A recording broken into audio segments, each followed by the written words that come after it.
Hello friends, तो स्वागत है आप सबका एक बार फिर से मेरे यूट्यूब चैनल दीप अकाउंटिंग पर। और आज की इस वीडियो में हम बताने वाले हैं relative reference and absolute reference के बारे में। आपने कई बार देखा होगा बहुत सारे डेटा में बहुत डॉलर का साइन से सेल को लॉक किया जाता है और कभी कभी फ्रीज भी किया जाता है, कभी कभी फ्री भी छोड़ा जाता है। तो वो कब और कितना फायदेमंद है, किस टाइम हम उसको यूज करते हैं, वो सब हम चलिए इस वीडियो में सीख लेते हैं। क्योंकि मेरा मेन टॉपिक आज का था वी लुकअप के बारे में, लेकिन वी लुकअप में भी बहुत बारी हमें क्या करना पड़ता है कि रेंज को लॉक करना पड़ता है।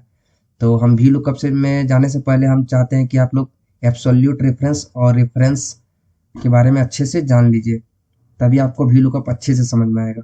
तो चलिए वीडियो स्टार्ट करते हैं। तो सबसे पहले आप देखिए, यहाँ पे मेरा पास एक डेटा है जिसमें कुछ स्टूडेंट्स का नाम लिखा हुआ है और उसका कुछ सब्जेक्ट्स का मार्क्स दिया हुआ है। तो इसमें हम सीखते हैं कि रिलेटिव रेफरेंस कैसे काम करता है और एब्सोल्यूट रेफरेंस कैसे काम करता है। तो पहले हम रिलेटिव रेफरेंस से स्टार्ट करते हैं। तो रिलेटिव रेफरेंस का अगर आप डिटेल देखें यहाँ पे एग्जाम्पल, यहाँ पे जैसे ये लिखा है by default a cell reference is a relative reference which means that the reference is relative to the location of the cell. इसका सीधा सा सिंपल सा भाषा में समझिए कि रेफरेंस वाला जो सेल होता है वो लोकेशन ऑफ द सेल से रिलेट करता है। क्या है इसका मीनिंग? तो चलिए डायरेक्ट एग्जांपल से समझते हैं। जैसे यहाँ पे आप देख रहे हैं पिंटू कुमार नाम का मान लीजिए कोई लड़का है, उसका मैथ्स में 95 है, हिंदी में 78, इंग्लिश में 55। अगर हमको इसको टोटल करना, सम करना है, तो हम यहाँ पे सिंपल सा फॉर्मूला लगाएंगे इक्वल्स टू सम। उसके बाद हम ये रेंज को जो है सेलेक्ट करेंगे, उसके बाद ब्रैकेट बंद, यहाँ पे एंटर करेंगे। उसके बाद क्या करेंगे, इसको हम इस तरह से इसको कॉपी पेस्ट कर लेंगे, या तो ऐसे भी कर सकते हैं या फिर इसको हम यहाँ से कॉपी किए, उसके बाद यहाँ पे डायरेक्ट डेटा सेलेक्ट किए, कंट्रोल भी कर दिए। ड्रैग डाउन भी कर सकते थे, लेकिन ड्रैग डाउन अभी काम नहीं करेगा। क्यों नहीं करेगा हम वो भी बताते हैं। जैसे यहाँ पे डिलीट किए, यहाँ पे भी ड्रैग डाउन करने का ट्राई करेंगे, यहाँ पे ये काम नहीं कर रहा है। क्यों नहीं कर रहा है? क्योंकि यहाँ पे इसके आगे पीछे जो डेटा, ये जो सेल है उसमें कुछ कंटेंट्स नहीं है। अगर यहाँ पे अगर उसको कुछ कंटेंट्स मिलता, समझिए कि एक सीढ़ी टाइप की ये काम करता है। अगर मान लीजिए यहाँ पे कुछ डेटा रहता, जैसे मान लीजिए यहाँ से यहाँ हम मान लीजिए कोई डेटा डाल दिए, ठीक है। उसके बाद हम देखें यहाँ पे अगर हम ड्रैग डाउन करेंगे तो देखिए ये काम करेगा। कहने का मतलब ये है कि ये ड्रैग डाउन वाला जो कंसेप्ट है वो तभी काम करता है जब उसको या तो उसके लेफ्ट या राइट में कोई सेल मिले, मतलब उसमें ब्लैंक सेल ना मिले, कुछ उसमें रहे, कोई डेटा रहे, तभी वो जो है ड्रैग डाउन काम करता है, अदरवाइज वो नहीं करेगा। तो चलिए वापस आते हैं अपने मेन टॉपिक पर। तो ये जो रिलेटिव रेफरेंस है, इसमें देखिए कि जैसे अभी यहाँ पे क्या लिखा है, सम में B2 से D2, यानी B2 ये जो सेल है मेरा, यहाँ से लेकर के D2 तक वो क्या करेगा, सम करेगा, ठीक है। हम तो यहाँ पे फॉर्मूला में यही दिए थे, लेकिन हम जैसे ही यहाँ पे नीचे आते हैं, मान लीजिए यहाँ पे क्या आ गया, देखिए ये चेंज हो गया B4 से D4। मतलब अब जैसे जैसे ये नीचे आ रहा है, उसका जो रेंज है वो रेंज भी धीरे धीरे नीचे आ रहा है। तो वही यहाँ पे बोला जा रहा था कि जो लोकेशन जो है उस सेल का, वो उससे रिलेट करेगा, ठीक है। तो वही नीचे जैसे जैसे बढ़ते जा रहा है, वो नीचे उसका जो रेफरेंस है वो घसकते जा रहा है। अभी मान लीजिए हम ये कॉपी करते हैं और उसके बाद यहाँ पे मान लीजिए पेस्ट कर दिए। अभी यहाँ पे डेटा 0 हो गया। क्यों हो गया? क्योंकि यहाँ पे इसको जो है वो कुछ नहीं मिल रहा, ब्लैंक मिल रहा है। अगर हम यहाँ पे कुछ डेटा डालते हैं, सपोज यहाँ पे डाले, तो देखिए यहाँ पे 42 हो गया, क्योंकि ये यहाँ का रेफरेंस उठा रहा है। अगर यहाँ पे इसको कुछ डेटा नहीं मिलेगा तो यहाँ पे 0 कर देगा। तो ये हो गया relative reference. By default Excel में कभी भी कोई भी फॉर्मूला जब हम लगाते हैं ना, तो वो हमेशा रिलेटिव रेफरेंस में ही रहता है, वो उसी तरह काम करता है। लेकिन बहुत बार हमको ऐसा होता है जब हमको एब्सोल्यूट रेफरेंस में काम करना पड़ता है। वो धीरे धीरे आप लोग सीख जाइएगा कि कब एब्सोल्यूट रेफरेंस का हमको काम पड़ता है। खास करके व्यू लुकअप या कोई भी ऐसा फॉर्मूला जहां पे हमें रेंज में काम करना होता है, तो वहां पे हमको एब्सोल्यूट रेफरेंस का भी काम करना होता है। तो चलिए अब एब्सोल्यूट रेफरेंस के बारे में बात करते हैं। एब्सोल्यूट रेफरेंस के बारे में क्या लिखा है, an absolute reference in Excel is a reference that can not be changed when copied. पढ़ के ही समझ में आ रहा होगा ऐसा। यहाँ पे लिखा हुआ है कि अगर हम उसको कॉपी भी करें तो वो चेंज नहीं होगा। So you want see changes in rows और column when you copy them. Absolute references are used when you want to fix a cell location this cells reference are preceded by a dollar sign. इसका मतलब ये है कि अगर हम इसको copy paste कहीं पर भी करें वो मतलब जो है वो लॉक ही रहेगा, और उसको जो लॉक करने का जो सिस्टम है वो preceded by a dollar sign. अब डॉलर साइन कहाँ से आएगा? तो F4 से आएगा।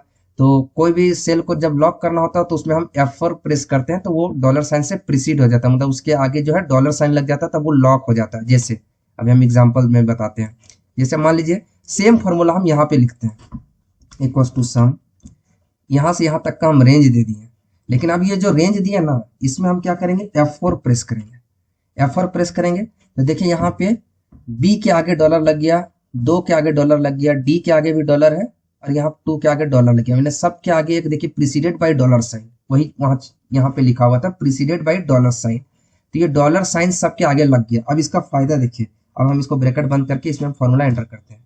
पहला वाला में तो देखिए 228 आंसर आ गया, कोई दिक्कत नहीं है। लेकिन अब हम इसको अगर हम डबल क्लिक करके जब हम नीचे आते हैं तो देखिए सब में 228, वो अगर हम यहाँ आते हैं तो ये इसका सम नहीं किया, ये क्या किया? सेम वही जो उसका पहले हम जो रेंज को जो लॉक किए थे वो वही डेटा उसको दिखा दिया, वो उसी का सम किया, क्योंकि यहाँ पे उसको चेंज नहीं करने बोले थे, क्योंकि हम उसको डॉलर साइन जहां उसके आगे लगा दिए मतलब वो चेंज नहीं होना है। तो ये डॉलर साइन से वो प्रीसीडेड था तो ये लॉक हो गया। तो इसी को बोलते हैं एब्सोल्यूट रेफरेंस। अब यहाँ पे एक और चीज है, ये जो डॉलर साइन जो लगा है देखिए यहाँ पे 2 डॉलर साइन है। अगर हम एक कंटेंट का बात करें, जैसे हम यहाँ पे एग्जांपल लेते हैं, इसको भी भूल जाइए, जैसे यहाँ पे हम एग्जांपल लेते हैं इक्वल्स टू 95 लिए, एंटर किए। अब यहाँ पे इसको हम ड्रैग डाउन किए, और इसको भी यहाँ पे हम मान लीजिए ड्रैग डाउन किए, ठीक है। इसको अभी हम हटाते हैं। अब देखिए यहाँ पे ध्यान दीजिए, ये जो डेटा है यहाँ पे 95 78, यहाँ पे हम क्या लिखे हैं? B2, ठीक है। जैसे ही यह यहाँ पे नीचे आया ये B3 है, यानी कि अभी क्या है, ये रिलेटिव रेफरेंस में काम कर रहा है, ये वाला फॉर्मूला में काम कर रहा है। अब हम इसको डॉलर के साइन के थ्रू देखिए कैसे चेंज होगा। अभी B2 है, इसके आगे हम क्या करते हैं, इसमें F4 का साइन लगाते हैं, F4 का साइन देंगे। ये देखिए 2 डॉलर लगा, एक B के आगे एक 2 के आगे, इसको हम डॉलर साइन में हम एंटर किए। अभी हम इसको इधर भी हम ड्रैग डाउन करते हैं, इधर भी देखिए, ठीक है। दोनों जगह ड्रैग डाउन किए जब हम, तो देखिए सब में 95 आ गया, क्योंकि उसको रेफरेंस पता है कि हमको क्या लेना है। यहाँ पे 95 ही लॉक करना था, वो 95 ही लॉक किया, सब जगह 95 ही शो कर रहा है। लेकिन अब देखिए यहाँ पे जो एक चीज और बता रहे हैं हम, एब्सोल्यूट रेफरेंस में मतलब कोई भी सेल में 2 होता है, एक रो होता है एक कॉलम होता है, दोनों मिलके एक सेल बनता है। सेल का एड्रेस जैसे अभी हम यहाँ पे अगर हम क्लिक किए तो यहाँ पे इस सेल का एड्रेस क्या हो गया? जी कॉलम है, जी यहाँ पे रो नंबर 13 है तो इसको बोलते हैं G13। यहाँ पे देखिए आपको नजर भी आ रहा होगा नेम बॉक्स में G13, तो ये इसका हो गया सेल का नेम, ठीक है। तो अभी उसको जो मिल रहा है वो सारा लॉग्ड है, यानी कि कॉलम भी लॉग्ड है, रो भी लॉग्ड है। अब हम कोई एक को फ्रीज करेंगे और किसी एक को फ्री करेंगे। तो सपोज मान लीजिए हम 2 जो है यहाँ पे आते हैं फर्स्ट वाला सेल पे, यहाँ पे जो 2 है, 2 के आगे वाला जो डॉलर साइन है इसको हम हटा देते हैं, $1 हट गया। तो ये 2 जो है, बी वाला जो कॉलम है, बी अब फिक्स रखे हैं हम, लेकिन 2 वाला जो था उसको हम फ्रीज मतलब फ्री छोड़ दिए। तो अब देखिए क्या आएगा। अब देखिए अब हम इसको हम करते हैं लेफ्ट टू राइट, इधर मूव कर दिए, 95 का 95 कोई चेंजेस नहीं। अब हम इसको हम नीचे की ओर करते हैं, देखिए ये चेंज हो गया, 95 जो था वो 69 हो गया, 67 हो गया, 61 हो गया, यानी ये देखिए 95 के नीचे 69 था तो ये 69 आ गया। क्यों आया? क्योंकि हम बोले थे बी को लॉक करो, ठीक है। हम यहाँ पे क्या बोले कि बी को लॉक करो, यानी कि ये सेल यही रहेगा, इसमें कुछ भी चेंजेस नहीं करना है। लेकिन अगर 2 है तो उसको 3 कर दो, क्योंकि हम उसको यहाँ पे क्या किए, 2 के आगे उसको लॉक नहीं किए, डॉलर का साइन नहीं लगाए, यानी कि वो फ्री है। यानी कि 2 जो है वो 3 बनने के लिए फ्री है, 3 4 बनने के लिए फ्री है। तो इसीलिए क्या किया, वो उसके नीचे का जो डेटा था वो उसको शिफ्ट करते गया। लेकिन यही अगर हम लेफ्ट टू राइट कर रहे थे तो ये 95 का 95 ही रहा, ये सी में तब्दील नहीं हुआ। क्यों नहीं हुआ?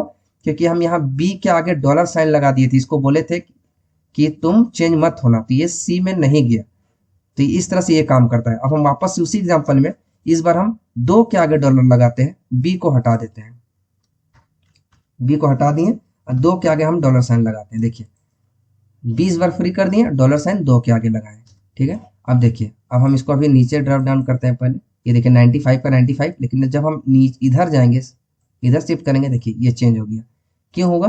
क्योंकि इस बार हम क्या बोले, 2 वाला जो डेटा है उसको फिक्स रखो। यानी कि 2 में क्या था, 95, 78, 55।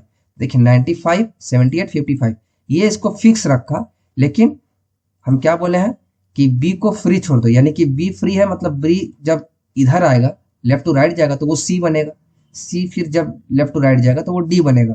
तो वो क्या हुआ, इधर से इधर डेटा जो है वो चेंज हो रहा है।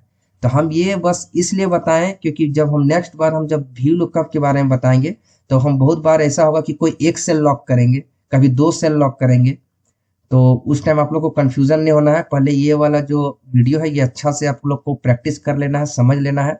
क्योंकि हम जो व्यू लुकअप बताने वाले हैं उसमें हम सिर्फ व्यू लुकअप नहीं बताएंगे, नेस्टेड व्यू लुकअप बताएंगे, डबल व्यू लुकअप बताएंगे। मतलब व्यू लुकअप का जितना भी कंफ्यूजन होगा, बहुत एडवांस लेवल तक का व्यू लुकअप बताएंगे, जो नॉर्मल यूज में जल्दी आता भी नहीं है, उतना लेवल तक का हम व्यू लुकअप बताने वाले हैं। तो उसके लिए एकदम प्रिपेयर्ड रहिए कि पहले इसका आप तैयारी कर लीजिए, इसमें आपको गड़बड़ नहीं होना चाहिए। ये अगर आप सीख लिए तो समझ लीजिए आपको व्यू लुकअप में ज्यादा दिक्कत नहीं होने वाला। क्योंकि व्यू लुकअप का मेन जो है ना, वो सारा मेन उसमें सारा चीज डिपेंड कर जाता है लॉकिंग ऑफ सेल्स।